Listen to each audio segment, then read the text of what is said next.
Hola, mi nombre es Marlene Salazar. Les voy a aplicar el ejercicio número 16 y el ejercicio número 27. A continuación, la aplicación de los mismos. Para el ejercicio 16 tenemos el siguiente enunciado. En un sistema de tubería de cobre tipo K fluyen 765 litros sobre minuto de aceite lubricante de cárter de cigüeñal SAE 20W a 32 grados Fahrenheit con SG igual a 0,893 en el mínimo.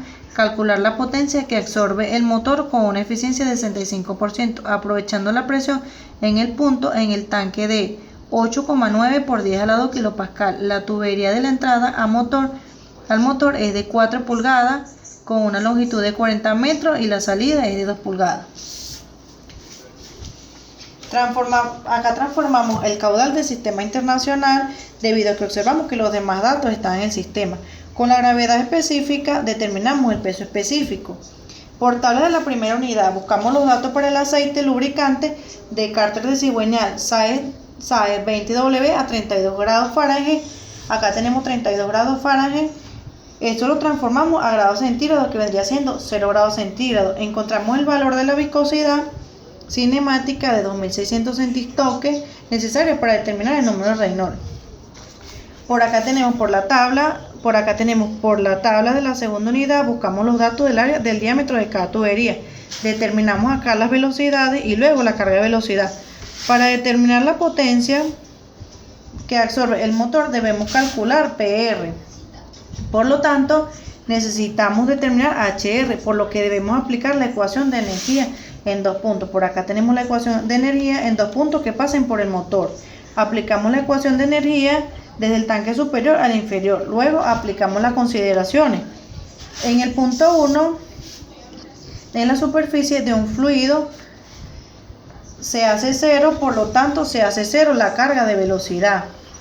Como es un ejercicio de motor, no hay bomba, por lo que la carga de la bomba se hace 0 en HA. En el punto 2, como está abierto a la atmósfera a la presión de 0, la velocidad está en la superficie del fluido y se hace nivel de referencia en este punto, por lo que Z2 es igual a 0. Acá despejamos HR, el cual nos queda.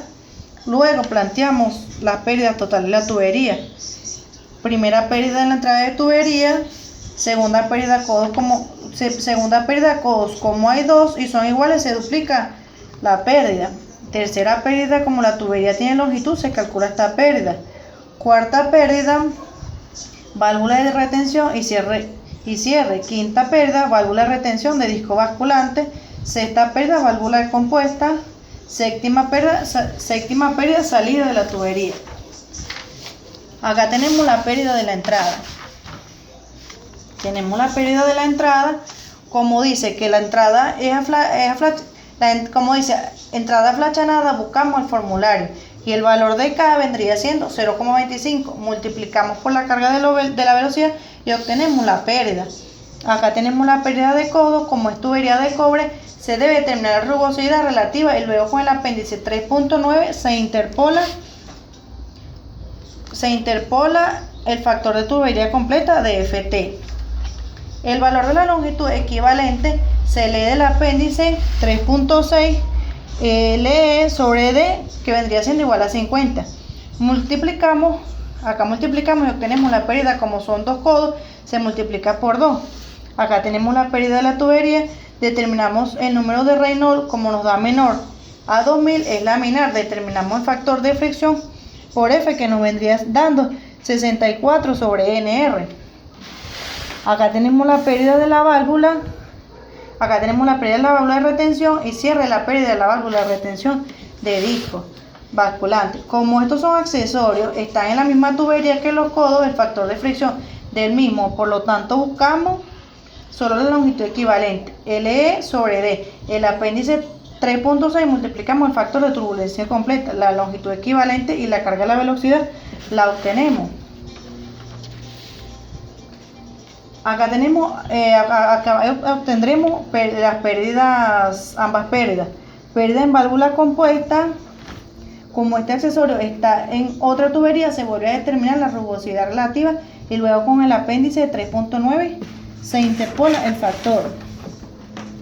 Por acá tenemos el valor de longitud equivalente y se lee del apéndice 3.6, que vendría siendo L sobre D a 900, sería igual a 900. Multiplicamos y obtenemos la pérdida. Acá multiplicamos y obtenemos la pérdida.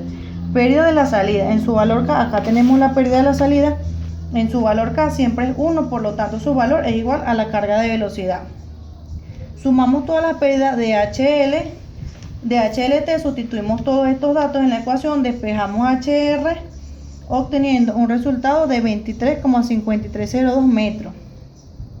Luego determinamos la potencia que absorbe multiplicando el factor de fricción por la carga HR, y el cual obtendremos el siguiente resultado, 2,6282 kW.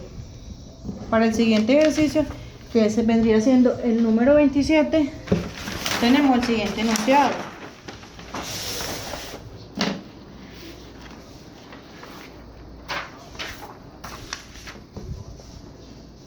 Ejercicio 27. Se emplea la bomba 2×3 menos 8 a 35-60 revoluciones por minuto para alcohol metílico a 40 grados centígrados por una tubería de acero comercial.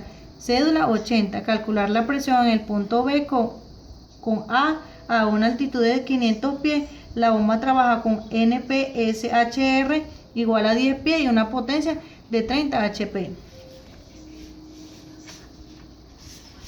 Por acá tenemos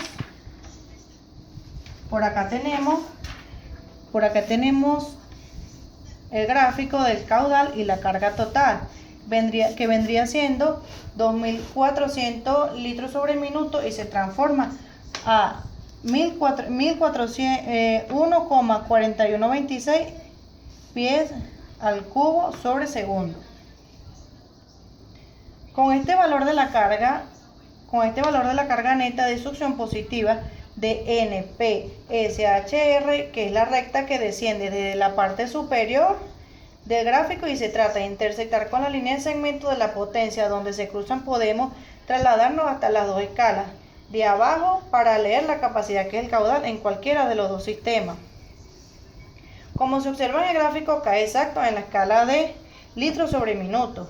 Trasladándonos hacia la izquierda podemos leer la carga total. Como no cae exacto el caudal, aplicamos la regla de 3 para determinar el valor aproximado, que vendría siendo HA,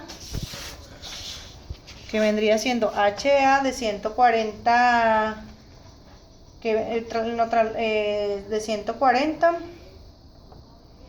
Luego transformamos la temperatura de 40 grados centígrados a 140 grados Fahrenheit y por tal unidad obtenemos la gravedad específica.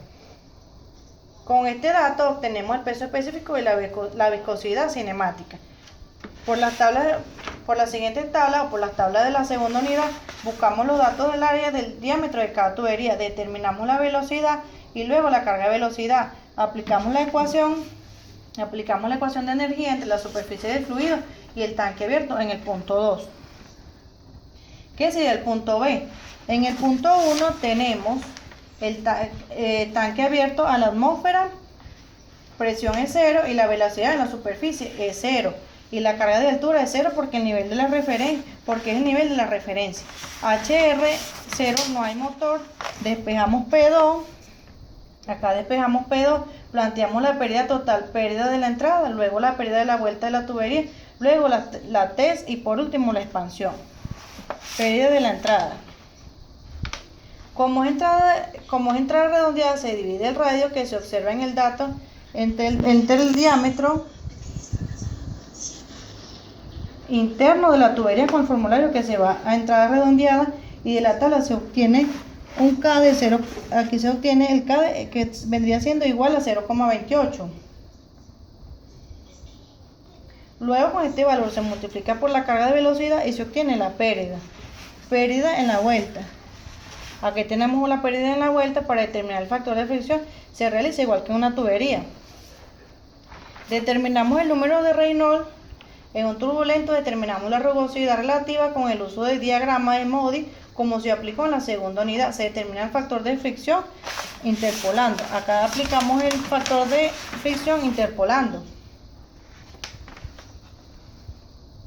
Luego determinamos la longitud, determinamos la longitud equivalente. Para este dato se observa que el dato que da es la pérdida, vendría siendo la pérdida con RI, que sería 4,05 pulgadas. Aplicamos la fórmula, acá aplicamos la fórmula para determinar el radio de la vuelta. Luego dividimos este radio en el diámetro interno y leemos del apéndice 3.7 la longitud equivalente. Multiplicamos el factor de fricción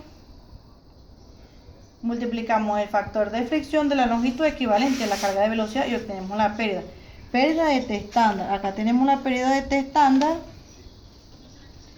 con flujo directo. Como es acero comercial, su fricción se lee del apéndice 3.8 y la longitud equivalente del apéndice 3.6. Multiplicamos estos datos por la carga de la velocidad y obtenemos la carga.